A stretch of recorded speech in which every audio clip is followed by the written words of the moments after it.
এই মেয়েটি এক কোটিপতির সাথে বিয়ে করে, যিনি তার চেয়ে ৪০ বছরের বড়, কিন্তু স্বামীর কোটি কোটি টাকার সম্পত্তি উত্তরাধিকার সূত্রে পাওয়ার জন্য তাকে বিয়ের পর নাম পরিচয় গোপন করে আর গ্রামাঞ্চলে লুকিয়ে থাকতে হবে। চেয়ারম্যানের সম্পত্তি নিয়ে আগ্রহী সৎ ছেলে মেয়েদের তারা এড়াতে ইংলাম সিউল ছেড়ে পালিয়ে যায়। তার প্রাক্তন আইনজীবীর পরিকল্পনা অনুযায়ী সে সাময়িকভাবে থাকার জন্য মুছাং নামে একটি ছোট শহরে আসে। মুছাংয়ে প্রাক্তন আইনজীবীর তুতো ভাই ডংমিং ইংলামকে নিতে আসে। ইংলাম অবাক হয় যে ডংমিং হল সেই পথচারী স্ট্রবেরি চাষি যার কথা আইনজীবী উল্লেখ করেছিল। ডংমিং প্রায় চেয়ারম্যানের বিলাসবহুল বাড়িতে স্ট্রবেরি সরবরাহ করত। ইংলাম নিজেকে শান্ত রাখার চেষ্টা করে আর সহজে ধরা পড়ার ভয়ে পথে সব সময় সানগ্লাস পরে থাকে। ডংমিং ইংলাকে গাড়িতে তুলে শহরের গভীরে নিয়ে যায় আর তার খামার বাড়িতে নিয়ে যায়। ডংমিং হল ইংলামের বাড়িওয়ালা আর সে ইংলামের থাকার জন্য খামার বাড়িটি গুছিয়ে রেখেছে। এছাড়া ডংমিং এর সব সময় মনে হয় যেন সে ইংলাকে কোথাও দেখেছে আর তার প্রতি তার প্রচণ্ড কৌতূহল। উত্তরাধিকারের পরিকল্পনা যাতে মসৃণভাবে চলে তার জন্য প্রাক্তন আইনজীবী ইংলামে নাম পরিচয় পরিবর্তন করে দেয়। ইংলামকে মুছাংয়ে একটি কিন্ডারগার্টেনের শিক্ষিকা বুশেমি হিসেবে সেট করা হয়। ডংমিং বুঝতে পারে না যে শেমি যে সিউল থেকে এসেছে আর দেখতেও ধনী পরিবারের মেয়ে বলে মনে হয় কেন সে মুছাংয়ের মতো দরিদ্র আর প্রত্যন্ত এলাকায় এসে কিন্ডারগার্টেনে শিক্ষকতা করবে। ধরা পড়ে যাওয়ার ভয়ে ইংলাম ডংমিং এর অনেক প্রশ্ন এড়িয়ে চলে আর তার উষ্ণ অভ্যর্থনা সরাসরি রিজেক্ট করে। এমন শেমির সাথে দেখা হওয়ার পর ডংমিং এর সন্দেহ আরও বাড়ে আর সে মনে করে যে এই শিক্ষিকা একটু অদ্ভুত। শহরের বন্ধুরা ডংমিংকে একটি খবর দেখায় যেখানে চেয়ারম্যানের তার থেকে ৪০ বছরের ছোট একজন মহিলা সিকিউরিটির সাথে বিয়ে করার খবর ছিল।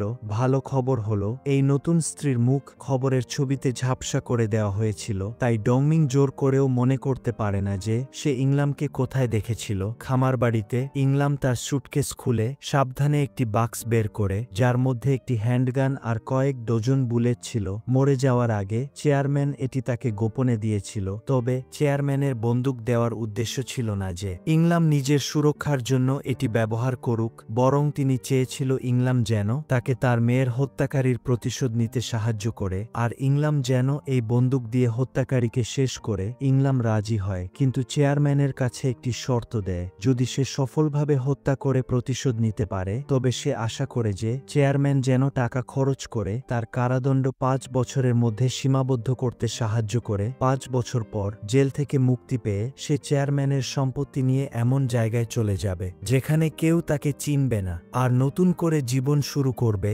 ইংলামের মতে ৫ বছরের কারাদণ্ডের বিনিময়ে সারা জীবনের প্রাচুর্য ও স্বাধীনতা পাওয়াটা একটি খুবই লাভজনক চুক্তি। এদিকে সিউলের সম্পত্তি দখলের জন্য ভাইবোন সানিয়ং আর সানেও তাদের পরিকল্পনা শুরু করে। সানিয়ং একটি আইনজীবীর দলকে খুঁজে বের করে আর আইনজীবীর পরামর্শ অনুযায়ী ইংলামের ছাত্র জীবনের খারাপ রেকর্ড কাজে লাগিয়ে এই বিষয়টি বড় করে তোলার পরিকল্পনা করে যে ইংলাম একজন দাগী আসামি। তারপর তারা এই গুজব ছড়ানোর পরিকল্পনা করে যে চেয়ারম্যান ছিলেন স্মৃতিভ্রংশ রোগে আক্রান্ত আর ইংলাম তাকে মানসিক দিক থেকে নিয়ন্ত্রণ করে ঠকিয়েছে। এমনকি তারা চেয়ারম্যানের মৃত্যুকে ইংলামের ঘাড়ে চাপানোরও পরিকল্পনা করে। এরপরেই তারা বিয়ের বৈধতা বাতিলের মামলা শুরু করবে যাতে সম্পত্তি পুনরুদ্ধার করা যায়। ছোট ভাই সানেও আরও নিষ্ঠুর, সে একটি সংস্থাকে খুঁজে বের করে আর ইংলাকে খুঁজে বের করার জন্য টাকা দিয়ে ভাড়া করে। সে তাদের বলে দেয় যে ইংলামকে খুঁজে পাওয়ার সাথে সাথেই যেন তাকে মেরে ফেলা হয়। আইনজীবী চিয়েন নিজেও কিছু লক্ষ্যভিত্তিক পদক্ষেপ নেয়। তিনি কারখানার একজন মহিলা কর্মীকে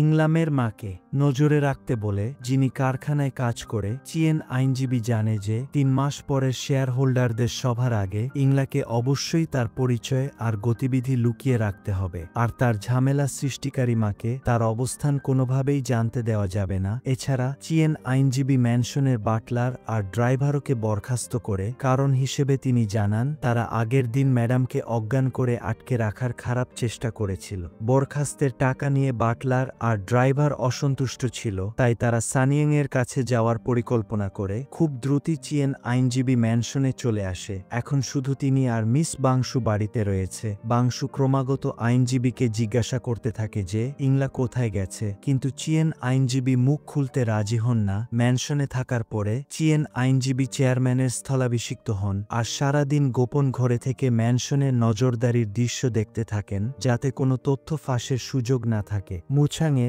স্থানীয়রা গ্রামের সুপারমার্কেটে একটি বৈঠক ডাকে, আর এই অচেনা শিক্ষিকা বুশেমিকে নিয়ে আলোচনা করতে শুরু করে। ডংমিং প্রথম তার মতামত দেয়, মুছাংয়ে কিন্ডারগার্টেন মাত্র একটি, আর সাম্প্রতিক বছরগুলিতে খুব কম সংখ্যক শিক্ষক এখানে পড়াতে এসেছে। তবে এই শিক্ষিকাদের কেউই বেশি দিন কাজ করেনি আর পদত্যাগ করে চলে গেছে। এর কারণ হল শহরের উন্নয়নের ইচ্ছুক একই গ্রামের একজন শিক্ষিকাদের একটি নির্দিষ্ট পরিমাণ অর্থ দিয়েছিল যাতে সম্পদের অভাবে কিন্ডারগার্টেনটি বন্ধ হয়ে যায়। ডংমিং এর মাধ্যমে গ্রামবাসীদের সতর্ক করে দেয় যে কাউকে তার চেহারা দেখে বিচার করা উচিত নয়, আর এই নিখুঁত দেখতে বুশেমি শিক্ষিকাকে যেন তারা খুব বেশি বিশ্বাস না করে। গ্রামবাসীরা যখন নানা কথা বলছিল তখন ইংলাম খাবার কেনার জন্য সুপারমার্কেটে আসে আর বুঝতে পারে যে গ্রামবাসীরা সবাই তাকে আড়াল থেকে দেখছে। কোনো ঝামেলা এড়াতে ইংলাম দ্রুত কয়েকটি ইনস্ট্যান্ট নুডলসের প্যাকেট নিয়ে বিল দিতে যায়। সেমি শিক্ষিকা এখনো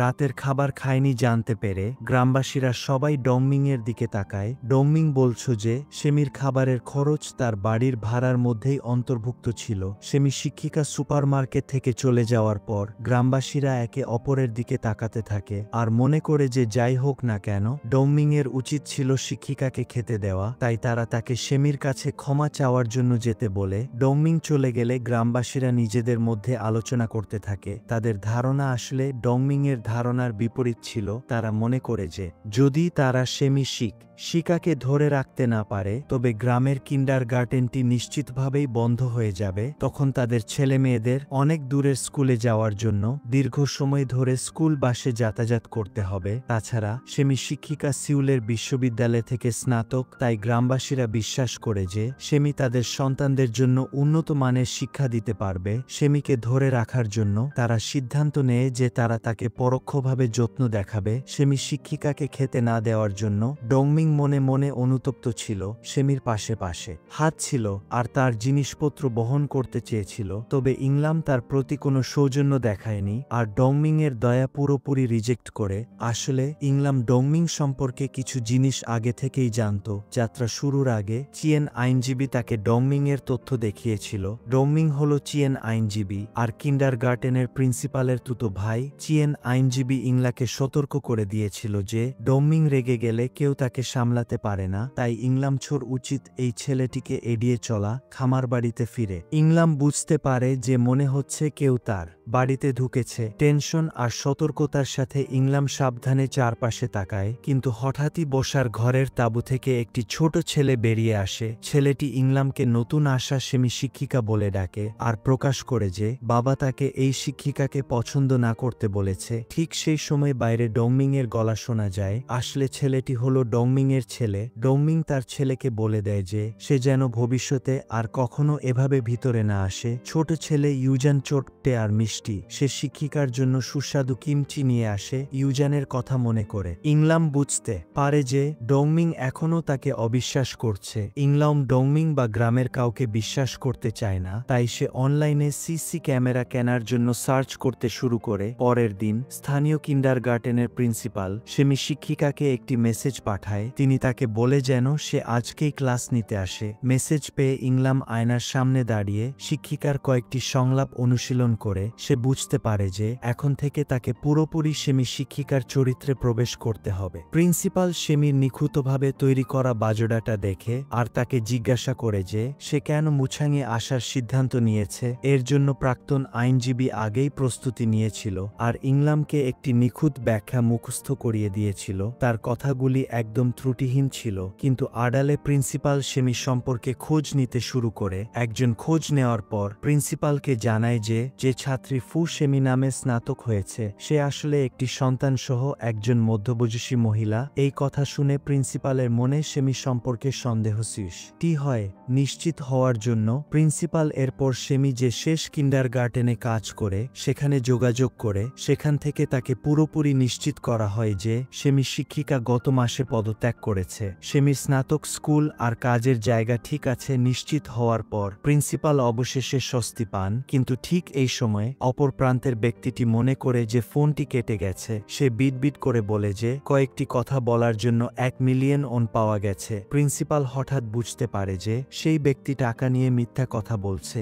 এই সময় ইংলাম প্রিন্সিপালের কথা শুনতে পায় আর তার দিকে এগিয়ে যায়। প্রিন্সিপালের সামনেই সে চিয়েন আইনজীবীর সাথে যোগাযোগ করে। চিয়েন আইনজীবী প্রিন্সিপালের আপন ভাই বোনের সন্দেহ শুনে তিনি স্বীকার করতে বাধ্য হন যে ইংলাম আসলে চেয়ারম্যানের স্ত্রী। ইংলামও মরিয়া হয়ে নিজেকে বাঁচাতে চেষ্টা করে। সে প্রতিশ্রুতি দেয় যে যদি প্রিন্সিপাল এই গোপন কথা গোপন রাখে তবে 3 মাস পর সে তার হাতে থাকা টাকা দিয়ে প্রিন্সিপালকে কিন্ডারগার্টেনটি রক্ষা করতে সাহায্য করবে। স্কুলটিকে রক্ষা করার জন্য প্রিন্সিপাল দ্বিধাভাবে রাজি হন। আড়ালে তিনি ইংলাকে ম্যাডাম বলে ডাকতে শুরু করে। দুর্ভাগ্যবশত দরজার বাইরে ডংমিং ম্যাডাম শব্দটি শুনতে পায়। এখানেই পর্বটি শেষ হয়। পরবর্তী পর্বের জন্য ভিডিওটি লাইক, কমেন্ট আর চ্যানেলটি সাবস্ক্রাইব করে রাখুন।